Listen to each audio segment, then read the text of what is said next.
Hello, and welcome to today's webinar on Shaking Things Up in EVSEs, which is jointly hosted by the ACT Expo and our partners, the California Plug-in Electric Vehicle Collaborative and Rove. My name is Joanne Golden-Stewart, Senior Program Manager at Gladstein Neandris & Associates, and it is my pleasure to be moderating the Shaking Things Up in EVSEs webinar today. G&A is a leading clean transportation and energy consulting firm that works with a multitude of leading fleet operators. For more than 20 years, we have worked extensively with vehicle and equipment providers, product and fuel suppliers, natural gas and electric utilities, clean energy advocates such as trade associations, environmental groups, NGOs, and government agencies to advance the use of alternative fuels and clean vehicle technologies.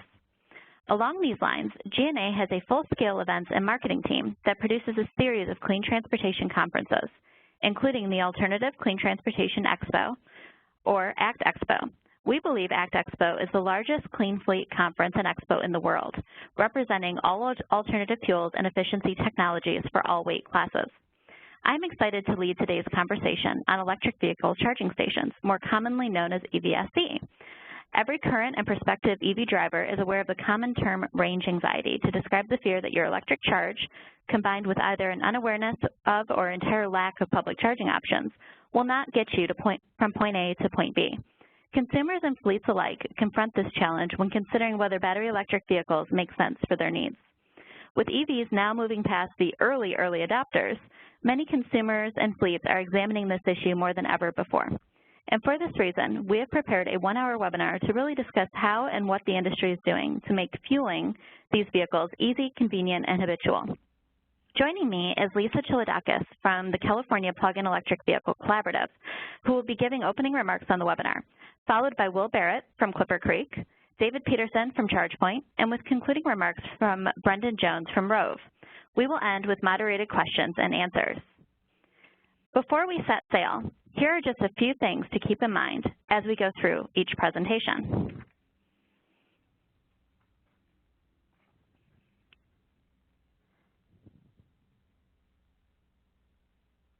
I encourage you to submit any questions you have for our speakers by using the Q&A box located in the lower right-hand corner of your screen. We will be answering as many questions as possible during the question and answer session that will follow the presentations. You can submit questions at any time, and we'll add them to the queue as they come in. A full recording of today's webinar will be available for download on the ACT Expo website. Stay tuned for an email link to this recording within a few days. At the end of the webinar, we kindly ask that you complete our quick 30-second survey. Your feedback is truly appreciated. Lastly, for any technical issues and assistance during the webinar, please contact Grace Jamison at grace.jamison@gladstein.org or 310-570-3463. With that, let's get started. In addition to our ACT Expo EDTA partnership, we are partnering with the leading electric vehicle organization in California, the California Plug-in Electric Vehicle Collaborative, which has made tremendous strides in addressing some of the most pressing barriers to the adoption of electric vehicles. We have Lisa here with us today, and she's the manager of their technology and programs. Lisa, I'm going to turn it over to you to provide some opening remarks. Thank you very much, Joanne, and thank you to G&A for the opportunity to partner with you on this webinar series. We're really looking forward to this one and future webinars. A little background about the Plug-in Electric Vehicle Collaborative. We were formed in 2010, and we are a public-private organization focused on accelerating the adoption of plug-in electric vehicles to meet California's economic, energy, and environmental goals. Our members include global automakers, utilities, state and local government, NGOs, research institutions, and of course, EV charging station and network providers. So with California approaching almost 200,000 plug-in electric vehicles on our roads, charging infrastructure that meets the needs of fleets and the public is key to growing the market to meet the governor's goal of 1.5 million ZEVs on California's roads by 2025. So today we will be hearing about some very important topics around plug-in electric vehicle charging. For instance, the topic of roaming, which is the ability for any driver to use charging regardless of what membership or RFID card they have in their wallet or on their smartphone. Through my experience as a PEV driver and working on infrastructure-related issues, it is clear that PEV drivers need to be able to access any charging station no matter what type of membership they have. Having to use different cards or apps is a barrier that I know many of our members are working to address. Also, fleets have many mandates and initiatives calling for more alternative fuel vehicles and, in particular, zero-emission vehicles to be placed in their fleets. HEVs can be a great option given the variety of technologies as well as makes and models on the market today and coming soon.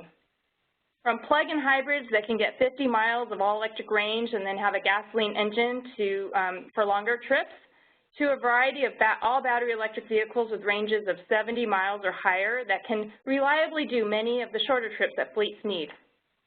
The variety of options and the range of these vehicles is growing each year. Finally, on the topic of inductive charging, this seems to be the next new technology just around the corner, along with autonomous driving features on vehicles. We seem to hear new announcements every day about autonomous driving features, and inductive charging seems to be a great complement to this technology. Some hurdles to large-scale adoption of this technology include cost and efficiency, but I know many of our members are exploring this technology, and I imagine we'll continue to hear more about this today and in the future. So with that, I'd like to thank GNA again for partnering, and I'll turn it back over to Joanne. Thanks, Joanne.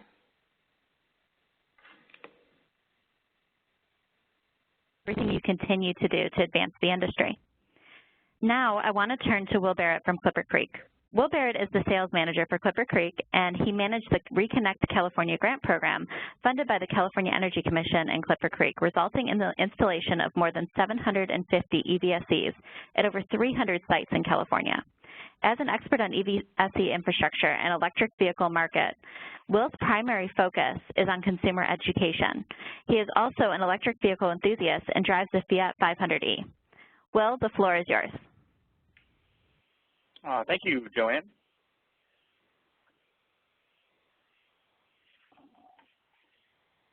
There we go. All right.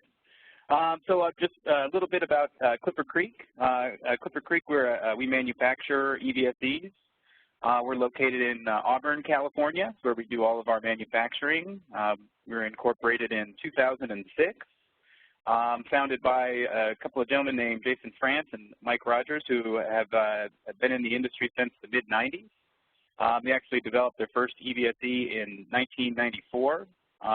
We're active participants in all of the standard committees around EVSEs, National Electric Code, regulations related to them, and also future standard enhancements to plug-in vehicle charging.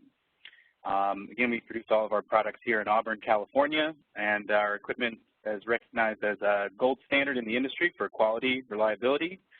Clipper Creek also is recognized as a gold standard for customer support. So what is an EVSE? It's electric vehicle supply equipment. That's what the letters stand for. The primary function of the appliance is as a piece of electrical safety equipment. It also provides a communication interface between the grid power and the vehicle. Basically, if you connect an EVSE to the EVSE will tell the vehicle you're connected to a power source and you have so much power available.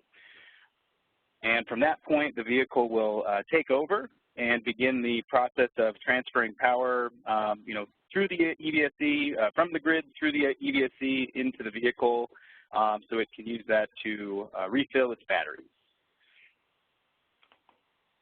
The EVSEs come in a variety of different power levels. Plug-in vehicles also come with the ability to accept power at different levels.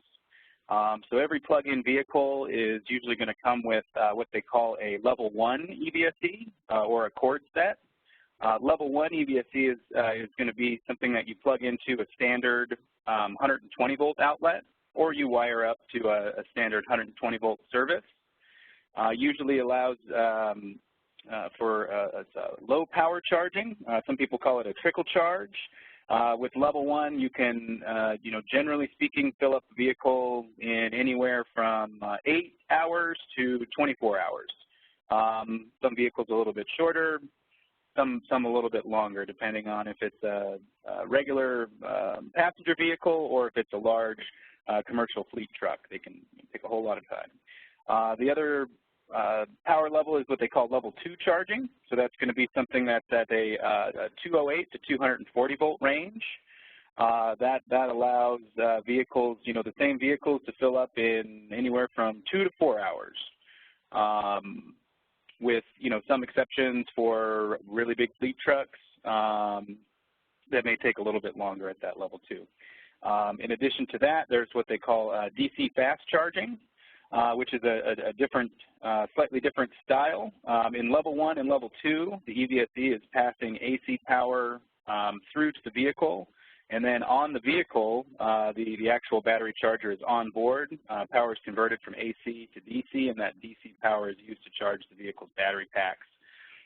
When you get to the DC quick charge, in that case, the piece of equipment, the charger, the DC quick charger, the EVSE is actually passing DC power into the vehicle to be used to charge the battery packs. With DC fast charging, you can fill up a vehicle in about 30 minutes to an hour in a lot of cases for the technology that's out there today.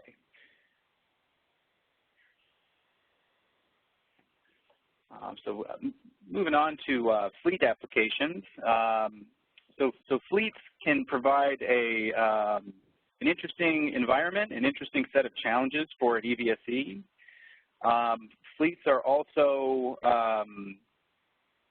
a very interesting place for EVSEs because each fleet is different. Each fleet's going to have different needs. Some fleets may be fine with level 1 charging to meet their needs if they've got plug-in hybrid vehicles that they're able to fill up with level 1 charging overnight. Depending on the vehicle's route or expected range of the vehicle, you can have different requirements from the equipment. Fleets are generally or can be a tough environment for EVSEs. So product durability is very important when it comes to selecting piece of equipment to use to plug in your fleet vehicles. They also, fleet applications also tend to have a higher utilization, similar to public, but in some cases even more than public charging. Some fleet customers are, cycling vehicles continuously, so the equipment is in essentially constant use. When fleets are thinking about what type of EVSEs to go with, it's best to consider the vehicle makeup of the fleet, expected routes, or what demands are going to be placed on that vehicle in any given day, and how much power you need to get back into the battery pack. From an infrastructure standpoint, fleets want to consider their vehicle needs against their power budget. What type of power what level of power they have available, and what they need to get out of their vehicles. Additional considerations are if a fleet wants to go with EVSEs, the primary function, electrical safety, and then communication equipment to the vehicle, they also can have additional features. EVSEs can range from a basic, you hook up power to the EVSE, plug it into the vehicle, it sends power to the vehicle, and that's all the functionality that you get out of it. And then they can, functionality can be increased on the EVSE from there to something that has the ability to integrate with a building energy management or fleet management system for additional information and control, manipulation of power available at any given time of the day for charging. You can also add additional functionality to EVSEs that would monitor energy usage, tie energy usage to a specific vehicle or specific fleet driver, can connect the EVSE to a network for real-time control and reporting. So EVSEs can take many forms, and fleets considering switching over to plug-in electric vehicles or plug-in hybrid vehicles or expanding the amount of vehicles that they have a lot of options when it comes to what they can get out of their EVSE in addition to a recharge of their vehicle. Other considerations for fleets, you know, there are some fleets out there that may be able to get by without having their own charging available, utilizing the 120-volt cord sets that come with the vehicle, and then take advantage of opportunity charging in public. When if a fleet driver is running from one city facility to the next, and the facility offers charging, they can take advantage of that available infrastructure. Fleet charging can also be shared for additional. You can have a fleet charging that also functions as a workplace and public charging. That's actually something that we do at our facility here. We've got a few vehicles that are a company fleet. We have employees that drive vehicles, and also the public uses the equipment, and it's all just out there for people to use. Just like fleets have different needs for what they get out of the EVSE, the power levels of the EVSE, they can also take a lot of different forms as far as where they get their charge. Other things to consider are when to charge. Off-peak, if a fleet could charge in the middle of the night, usually they could get the best rates that way. Or managed charging, where the system is staggered to only allow a certain amount of power for charging at any given time. That can help fleets avoid things like demand charges, which can get pricey. Other things to consider again is the data. What additional information do you want to get from the EVSE, or will you get that from the vehicle? And information that EVSEs can provide, you can get quite a bit of information.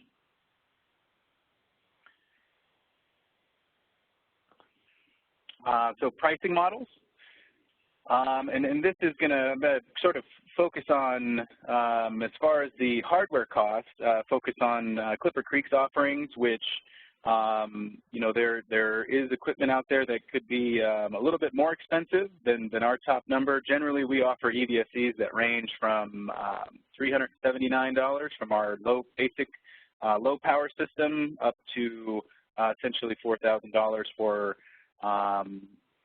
either a system with advanced features, network connectivity, metering, usage tracking, or extreme high power for things like buses and trucks. So the prices out there are usually going to vary by power level and by the additional features, whether it's network connected, it has integrated metrology, metering, access control, and additional features add cost, and once you get into higher power levels, that also adds cost. So basic EVSEs cost less, and low power EVSEs cost less. One thing that sites, as you're installing an EVSE, whether it's in a fleet for workplace charging or in a public charging, installation costs are going to play a large role in the total cost of installation. This is something that varies by site, and it is something that can be mitigated by carefully selecting your installation location. Generally, the closer you are able to install to a power source, the less expensive it'll be. Available power is important for that. And if trenching is required, if you have to run lines across the parking lot, tear up concrete, it's generally going to cost a lot more. So appropriate sizing, try and match your EVSEs to your vehicle needs, but also plan for future expansion. Generally speaking, the electrical infrastructure investment is going to be, one of the largest cost pieces if you're doing a deployment of EVSEs, because you have to get power in place where the EVSE is. So, planning and considering that is very important.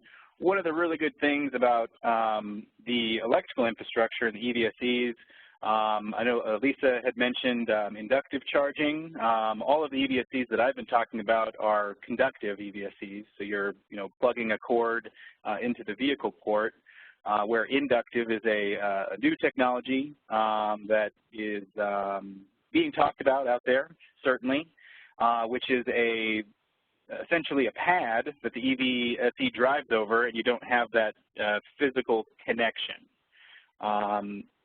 Inductive EVSEs still require the same type of infrastructure that conductive EVSEs would. So the one good takeaway, because sometimes you may hear people talking about inductive, conductive. You're deciding to put equipment in, and it's a consideration. Do I wait for this new thing that everyone's talking about, or can I put in something that's out there today? The infrastructure is going to be the same either way. The actual electrical service that you're running from your service room out to where the piece of equipment is installed. Conductive charging is a much more matured technology, more efficient, and it should be here to stay. But when it's being considered what type of equipment to install, that's something that people may want to consider.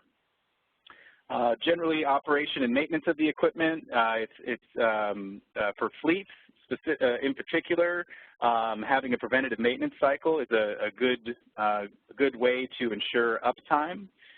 Preventative maintenance for the equipment, depending on if it's basic or with more advanced features, can be as simple as, with a handheld emulator, verifying that everything works, a visual inspection of the cable connector assembly to make sure that there's no signs of wear and tear or damage that could cause a failure of that piece of equipment. User training, especially in a fleet environment, is very important. User or driver training, have them familiar with the equipment. Be sure that some care is taken.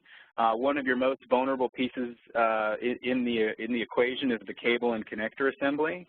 And especially in fleet environments, there can be a tendency to, in some cases, be a bit rushed to just drop that connector on the ground. It's important to have that training piece so the drivers know that it is a vulnerable piece of equipment and it should be holstered, or a cable management system should be implemented that will keep that cable off the ground.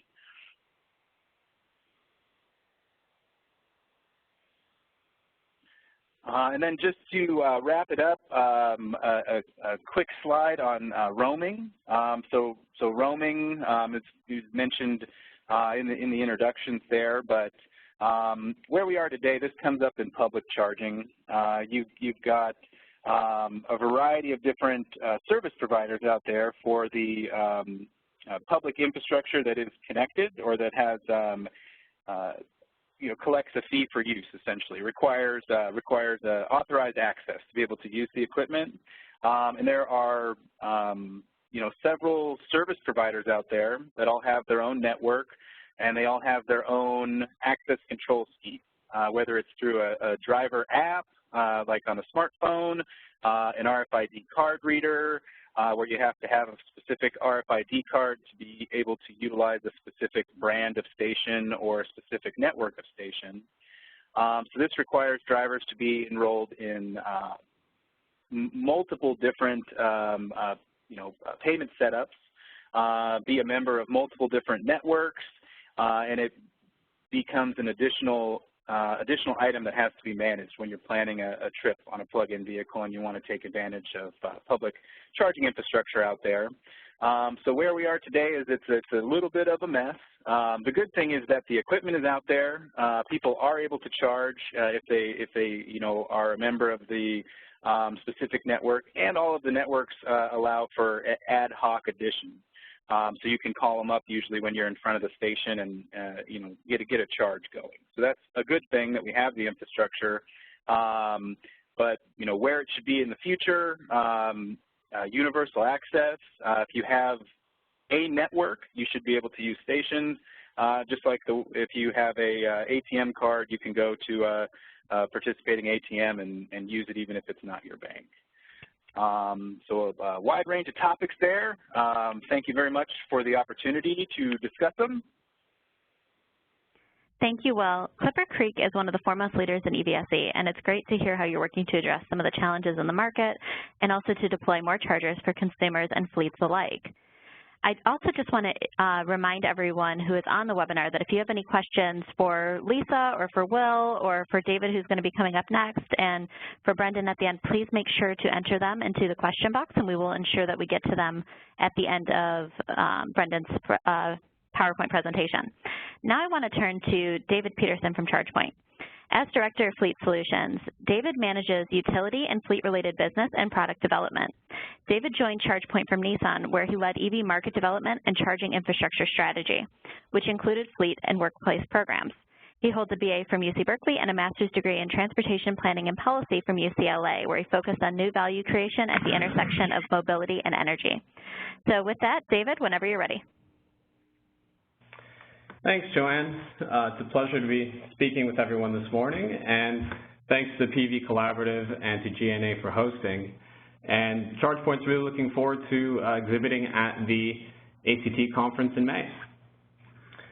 There'll be a little bit of overlap, I guess, with Will's presentation, but first I wanted to cover some EV charging basics, discuss our fleet solution briefly, but first I'd like to provide just a brief market overview of where we are today.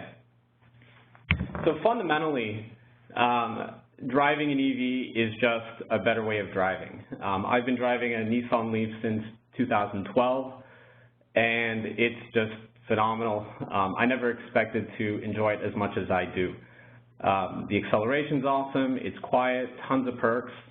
I think something that's really important for fleet managers to consider is the maintenance costs are practically nil, despite what you see on a lot of third-party websites like KBB or something like that, where they estimate sometimes that the maintenance costs end up being 50% less. I've found personally that it's near zero. So that's something to look into, get some real-world data on maintenance costs. In terms of fuel costs, even with gas prices where they are today, in my part of the world, they're about $3. It's about $3 a gallon. Across the United States, somewhere between $2 and $2.50. There are still savings to be had on fuel. So something to consider that TCO, total cost of ownership, is still pretty compelling. And when I started driving in 2012, there really weren't that many public charging stations, but now there are just thousands across the country, and it's super convenient and getting more convenient every day, especially when you talk about DC fast charging or express charging, as we like to call it, which is really about rapid refueling. This is getting a full charge or even a partial charge within 15 to 30 minutes, depending on the power level and how much of a charge you need. Then, of course, it's always awesome to be running on zero emissions, especially if you've got a pure battery electric like a Leaf. Just running on zero emissions is pretty awesome. And there are more and more models coming. Yeah, I started driving out with one of the earlier ones, but now you've got so much choice, and it's pretty exciting. So about 26 models currently available, more coming in 2016. So I think fleet managers should be pretty excited about this. You know, early on there were lots of complaints about vehicles not being really suited for certain applications, or fleet operators not really into the different stylings. Well, I think now you have a pretty good selection to choose from. And I don't know if anybody was watching the Consumer Electronics Show last week, or had attended, but you know, pretty exciting news from Chevy about the Bolt with 200 miles of range and a pretty cost-effective price point. With factoring the federal tax credit, comes out to about $30,000. So pretty excited about that.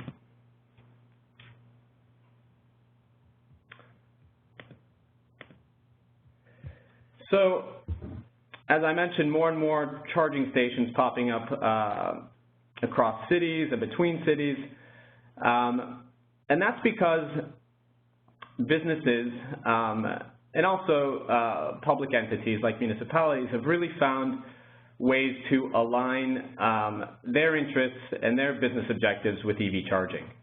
And this is really what ChargePoint is all about. It's about providing a software solution to different market segments to really tailor the kind of offering they want to have and get the behavior they want.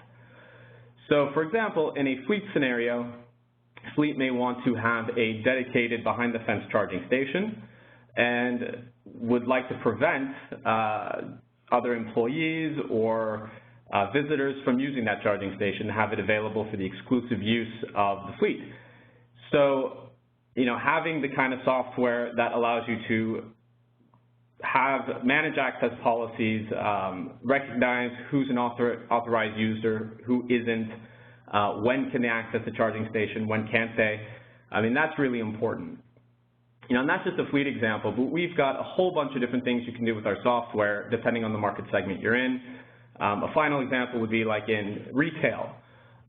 If you're a retailer and you want to use charging as a way to attract new customers and retain customers, we can do that. And let's say you want to have high turnover in that parking space just so you get more and more people coming in and spending in the store and not occupying or dwelling in those spaces for extended periods of time. Well, you can do that by pricing or access policies, for example, managing it in a way such that, let's say, after a first hour you provided it for free, and then it increases every minute or every hour thereafter.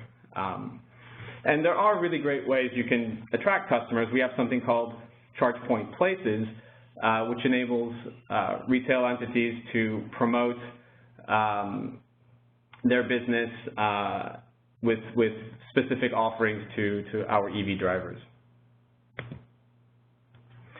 And just to put things in context, across North America, we have about 430,000 vehicles sold and many in operation. And when you think about, if you can remember back to when hybrids were first being introduced, and you think about, how you saw more and more of them, we're about 4 to 5x that. So I think, all of the concerns people have about adoption being, not aggressive or not really as high as people expected, well, I think we need to put it in perspective and look at where we were with hybrids, and that this is really a new technology that is being embraced by the masses. So this will overlap a little bit with what Will was saying, but once a business or a fleet has made a decision to invest in EV charging, well then it's important to think about, well, what type of EV charging? So there are 3 types, and I'll talk about one of them in the next slide, but I'd like to focus just on level 2 and DC fast charging. So level 2, and sorry for the jargon here, but level 2 really is about providing a power level, practically speaking, between 3 and 6, maybe even 7 kilowatts. What this means is, as for me, again, using my example as a Leaf driver, with a completely depleted battery, I would be able to charge my vehicle in about 4.5 hours. That differs, of course, if I have more state of charge, a higher state of charge, right? So I'm not having to dwell for as long. But really, we see behavior vary. And so if you look at the x-axis, you're looking at parking duration. So anything more than an hour, you're probably going to provide level 2, and that will give people sufficient charge for most of those applications you see there, like workplace or destination shopping. Less than an hour, you're going to want to look at DC fast charging. And there are different types of DC fast charging. We have the CPE 100 and 200, which are 24 kilowatt and 50 kilowatt DC fast chargers. And so practically speaking, what that means is using my Leaf battery as an example, if I'm completely depleted, I'm charged up in under 30 minutes with a 50 kilowatt CPE 200. But even less if I'm not coming in fully depleted. Most people come in with about 30%. So they're only staying for about 15, 20 minutes and they're on their way. And this is really great for like high turnover applications. But it's also great as a complement to level 2 charging, especially in fleet scenarios where if it's not a 1-to-1 ratio of vehicles to charging stations, having a DC fast charger can really take some pressure off of those charging stations, especially if you're unable to get the charging you need away from the depot, meaning out in the quote-unquote wild, out in the public. Now, we don't typically recommend level 1 for a number of reasons. Now, level 1 is the power equivalent of what's coming out of your wall 110, 120. And it usually is accessed using a cord set that comes with the vehicle, or there is some hardware out there that you can install that provides level 1. So for the Quartz set, it's not a great user experience. There's been tremendous feedback from drivers. They just don't like to take it out, plug it in. It's dirty. When it rains, you know, it's not the best thing to do. It's not the greatest user experience. And, you know, it takes a long time to charge your vehicle on level 1. So a lot of people aren't going to be getting the charge they need, especially as batteries get bigger. Now, the other consideration is when you're installing, you know, the hardware. You know, the installation costs for level 1 and level 2 don't differ greatly. And so we recommend, you know, installing level 2 hardware. But the biggest benefit here is that you can get level 1 power with a connected level 2 station because the software enables you to ramp down. So we have panel sharing and power sharing and other kinds of energy management features where we do that. We manage all of the charging stations with our software, and we can dynamically vary the power levels. So when you're thinking about making the investment, a similar investment in level 1, well, just make it in level 2, and you can get level 1 type results when appropriate. But really, it's about providing, you know, the most value you can for that parking space. So why settle for level 1 when you can get a greater range of power and you can service a broader range of use cases? So it's more flexible, right? You may need level 1 today because it's a super long dwell time location, let's say. And this isn't to say that isn't appropriate in some applications. If you're at an airport and you're there for, you know, a week, yeah, you don't need level 2. But for most other applications, you're going to want level 2 and the flexibility to ramp power up and down.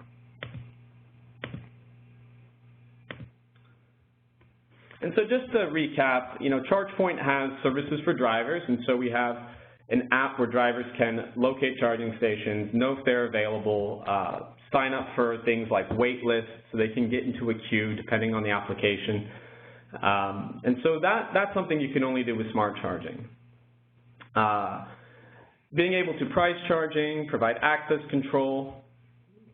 Again, as I managed to do customized groupings to make sure you have the right policies for the different types of users who will be using the charging station. That's important. And then obviously analytics. I think this is something that gets overlooked. How effective is your pricing policy? Is everyone who needs to get a charge getting a charge? What happens if you lower the price or increase the price? These are the things that we provide to our station owners for them to get the most out of their assets. And of course, sustainability reporting. And I should mention fleet reporting.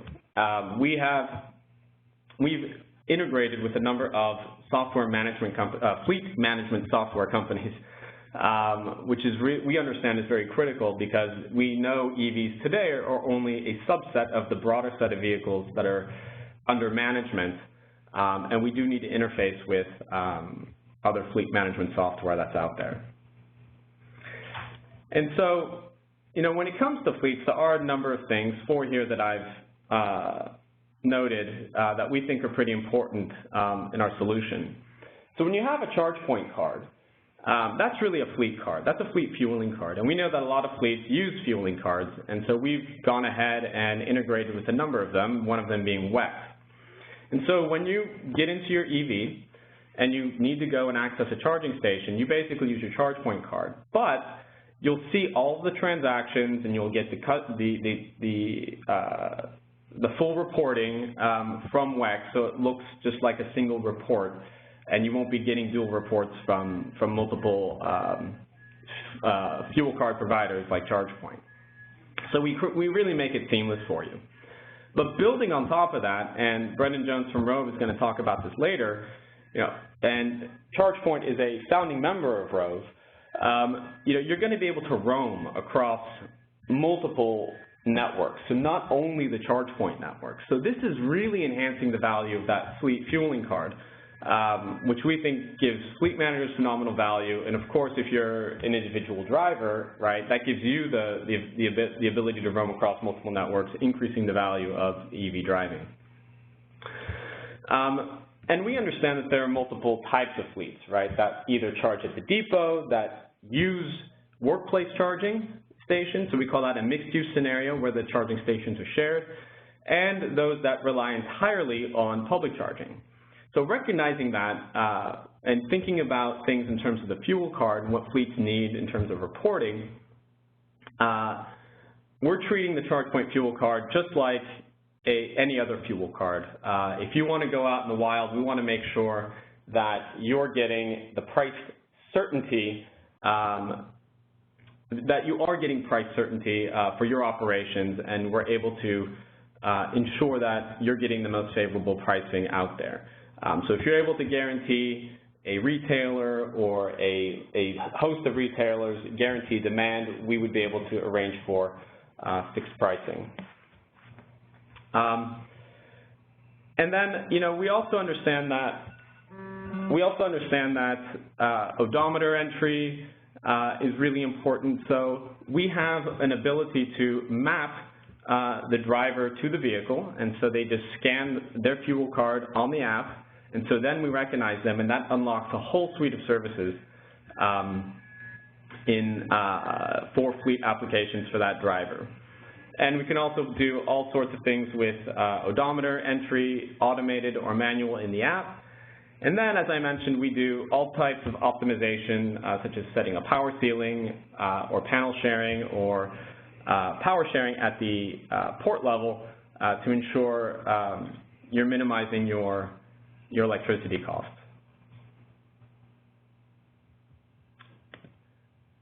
And there are tons of things you can do with our software, and I won't go through all of this, but basically you can price by time, you can price by power or any variant, you can do a session price, and of course you can do ad nauseum grouping to make sure you're applying the right policies to the right groups on a single or multiple charging stations. And ChargePoint provides the full stack of hardware as well. I focused a lot on the software, but we have everything from a home charging station all the way up to our CPE 200, which is a 50 kilowatt DC fast charging station. And you'll notice the CPF 25, which is our fleet offering in orange there. And so why ChargePoint? Well, we're adding about 600 ports every month, and so you're getting the network effects of more and more public charging. And, really, so many businesses have chosen to work with us, and I think that's a testament to the usefulness and the benefits of our cloud software solution and to the quality of the hardware that we're providing them. And don't take my word for it. We have over 4,900 customers across the country that are using our software solution and our hardware, and so you're increasingly likely to come across our charging stations no matter where you are in the country. So with that, I'll end my presentation, and I look forward to the discussion that follows. Thank you, David. ChargePoint is such an important player in this space, and I'm so excited to see its evolution in the fleet market. 2016 is definitely going to be a big year for you and also for the EVS industry.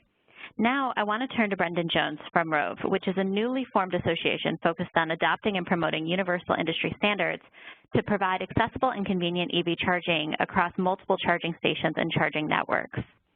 So, Brendan, the floor is yours.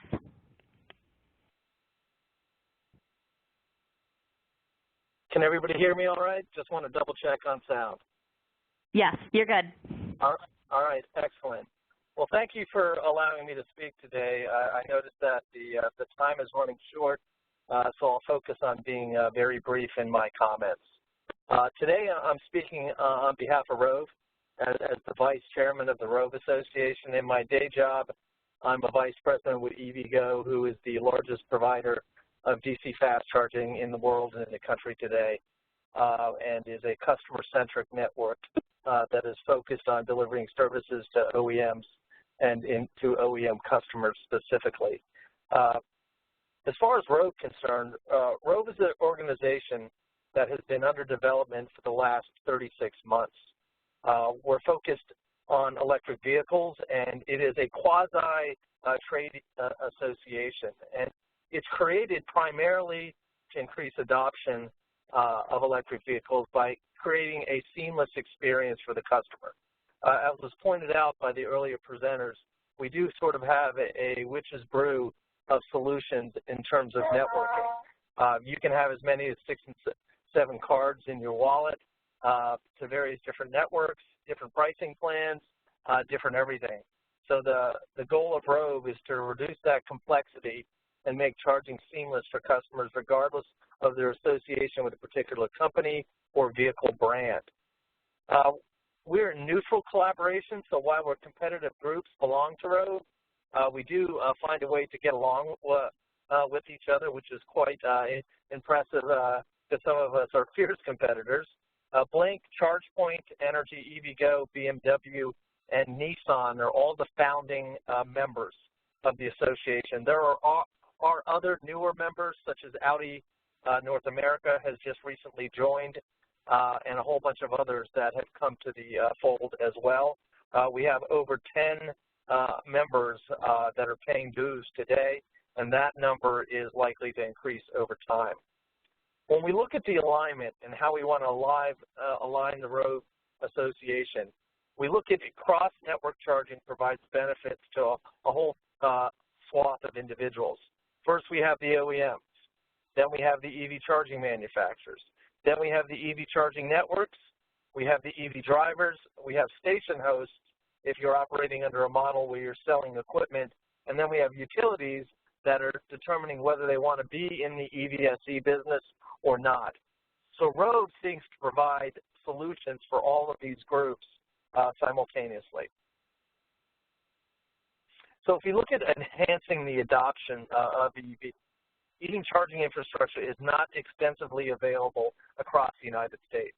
And if we look at the trend data today, it's becoming increasingly apparent that while there is a dominance of L2 charging, most of the customers are preferring fast, convenient DC fast charging, and they want to be able to access this charging in a seamless way, the same way they would a credit card at a gas station across the United States. So we want to approach this from the perspective that no mobile app today has any real-time data on all charging stations.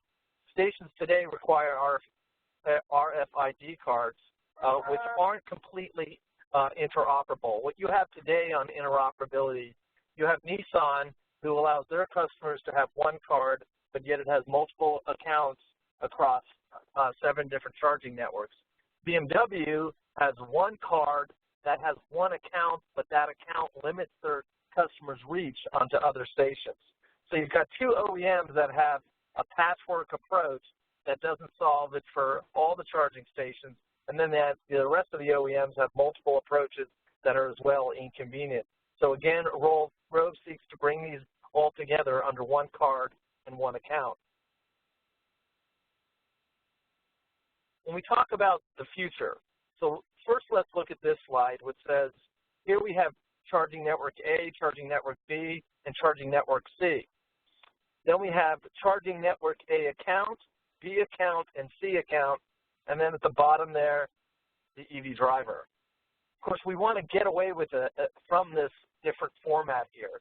And as I just explained, we have different iterations of this if we look at the different organizations that are competing in the space today. And what we want to move to is where you have one EV driver, and in the middle, they have one card, and it's serviced by all the different networks.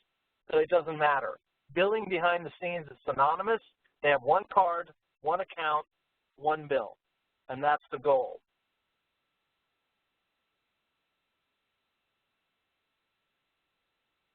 So what is Rove and what is not Rove? From a government's perspective, Rove is a multi-stakeholder entity led by focused industry participants to disseminate standards. What we're not is we're not a standard body. What we're working to adopt is the specification which ubiquitous roaming can take place, and that's our goal right now. Membership is open. It's open to station manufacturers, network providers, OEMs, and we're determining utility involvement as we speak. What is not is centered around any one company or organization. It's structured as a trade association adopting and promoting standards for bilateral agreements among its members. It is not a clearinghouse, meaning we handle transactions. We are not a transaction company. From a development perspective, the approach that begins with the market requirement and ends with a complete solution made of existing standards. So Rove seeks to take what's out there and bring it together instead of recreating standards. We are not an attempt to force an existing design onto any industry. That is not the goal of Rove. So our goals today, as we look at them, is adopt standards that enable one account to charge everywhere, create and enforce a mark for drivers to identify Rove compliance. That means that this particular service provider who is either selling hardware, is selling EV services, is managing stations, etc., they are a participant of Rove and they have agreed to a degree of interoperability. Be a neutral and inclusive association that improves EV adoption, not imposes EV adoption, although that if some of the OEMs want to improve their sales records, imposing it might work. Educate media, community, government, and the EV industry, and foster a competitive free market environment with minimal cost. And the focus there is the more we come together on having these agreements bilateral with the different companies, as well as roaming agreements that are seamless to the customer, we can actually take costs out of the equation. Now, omitting roaming fees is a very controversial thing. Rove seeks to limit roaming fees that the customer sees and is backing bilateral agreements between member companies so the customers have a seamless experience while the companies manage how they have cross-network users and how they transact that company to company. So progress. So we've moved out of the incubation period in terms of align on our vision, our mission, our purpose. We've defined our deliverables. We've developed a game plan. We've moved into the second phase fully now, structure and launch. We officially launched Rove at the LA Auto Show about 60 days ago, and we'll have another big announcement at the New York Auto Show at the end of March. So we're moving into that phase, and then manage and grow. This moves into business operations, recruiting, forming committees. And we're fully into that manage and grow now, where we're getting more members joining up on a monthly basis. We're recruiting. We have committees formed both from a technical, a certification, and a marketing perspective, and now we're working to enhance driver awareness via our marketing committees and activities. So our active activities today is recruit members, develop specifications, ensure compliance, and create awareness across the EV space today. So with that, that's the end of the presentation on that. And I will say that I've been in the space now for 7 years. I started at Nissan North America as the director responsible for LEAF and LEAF infrastructure development. Interoperability was a goal of Nissan's, and it was a very seamless move when I joined EVgo as the vice president to take on the Rove relationship again and make sure that we move this this idea and this concept further, because it will enhance adoption. If we're going to get EVs to be adopted at a 10% market share, and we need to focus on that number, because last year there were 17 million vehicles sold. So if EVs can be 10% of that number, that's going to be outstanding. But to get there, we have to create a degree of sameness in terms of the convenience offered with our ICE counterparts. Rove seeks to provide a platform to do that, while individual companies can still make money and compete with one another based on the viability of their individual products and services, their customer satisfaction, beliefs, and standards. So and that's what we hope to achieve. So it's very easy for me, as a competitive company with most of the members of Rove, to take off that competitive hat and get everybody to work together towards this goal that creating roaming, ubiquitous roaming that is hassle-free for customers will definitely sell more EVs. So with that, I'll conclude and open it up for remarks. Thank you, Brendan, and thank you to all of our speakers today. At this time, we'll transition to the Q&A portion. I think we only have time for maybe 1 or 2 questions, and so going right into them. One of the questions that was raised was about the experience on actually getting the cable off of the floor by users, and if this presents a challenge to different types of fleet users, and how both ChargePoint and Clipper Creek deal with that challenge.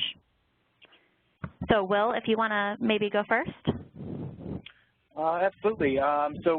We took a couple of approaches.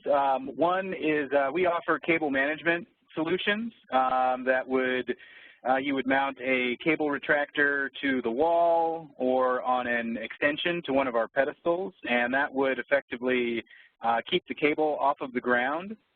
One piece that still needs to be communicated to drivers and trained is replacing the connector into its holster. So all of our products and you know, any EVSE out there that's you know, worth what it's made of comes with a holster for the connector. Having drivers, you know, replace that connector in the holster and then implementing a cable management solution, or even, you know, driver training to where they're instructed to wind the cables, you know, back onto the cable holster that comes on the EVSE would be appropriate. But cable management, active cable management seems to be the easiest, and then driver training to replace that connector head in the holster. And David, what about for ChargePoint? Sure. So all of our charging stations come with retractable cord management. We won't sell any public charging station, or let's say non-residential, not for single-family home use, without one. And we haven't seen drivers, you know, do any kind of wrapping consistently. I mean, most people just put it back in the holster or hang it on top, and the cords drag. So that's why we consistently have retractable cord management in all our products. Wonderful, and I don't think we're going to have time for any additional questions, but what we'll do is coordinate with each of the panelists who were part of today's webinar and see if we can't get answers to those questions posted for everyone to review. So since we're just about out of time, I want to just wrap up, and I do apologize if we didn't get a chance to answer your question, but we will try our hardest to be able to get you answers. I'd like to extend a sincere thanks to all of our presenters for devoting time to the ACT Expo webinar series today. And I also want to thank everyone who is on today's webinar for being a part of it. The webcast is really designed as a small preview of the programming that will be offered during the 4-day expo taking place May 2nd through the 5th in Long Beach.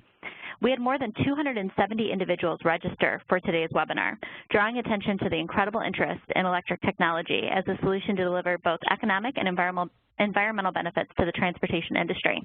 The ACT Expo is being done in partnership this year with the Electric Drive Transportation Association and will feature a number of EVSE companies, EV OEMs, and other suppliers on the show floor and during the agenda. If you are interested in sponsoring ACT Expo or in attending, please do not hesitate to contact us directly. We look forward to seeing you this year at the ACT Expo, May 2nd through the 5th, 2016 in Long Beach. And you can find out more information at actexpo.com. Thank you for everyone, and we look forward to the next webinar. Thanks.